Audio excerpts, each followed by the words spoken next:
কর্মকাণ্ডের সুসূচনা করব।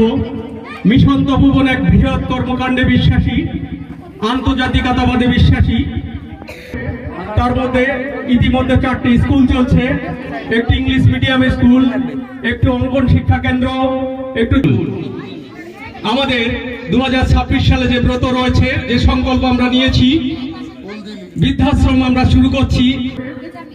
3.5 বিঘার উপরে পুকুর বা পুষ্করিণী তৈরি হচ্ছে। এখান থেকে ঈশান কোণে, পূর্ব উত্তর কোণে, ওর পাশেই টয়লেট, একটি বাংলা এবং একটি ইংরেজি ল্যাট্রিন, একটি স্নানঘর, মেয়েদের এবং ছেলেদের সম্পূর্ণ আলাদা আলাদা। আমরা একটা জগদ্দানের অনুকম্পায়, তার অশেষ অবদানে এখানে শিশুরা তাদের খোলামেলা মনে চলাফেরা করতে পারবে। আছে বয়স্কদের।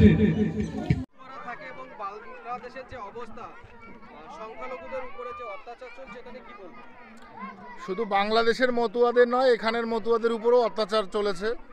মতুয়ারা জানে কিভাবে বাঁচতে হয়, সংঘবদ্ধভাবে থাকতে হয়, তাই হয়তো বা বেঁচে আছে। বাংলাদেশের বর্তমান পরিস্থিতি সরকারের হাতের বাইরে। সেখানে প্রচ্ছন্ন মদত রয়েছে সরকারের হিন্দুদের উপরে অত্যাচার করার। এর একসময় সমাধান হবেই।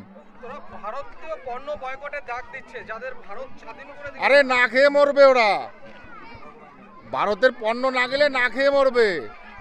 1 অক্ষর 1 ইঞ্চি পেটে কালির বুদ্ধি নেই, ঠিক আছে? যেটা করছে ওই জামাতের বুদ্ধিতে করছে, ঠিক আছে? এইরকম কাটা পায়জামা পরে তো জামাত নাম, ঠিক আছে? তো ওই দিয়ে কি কাজ হবে?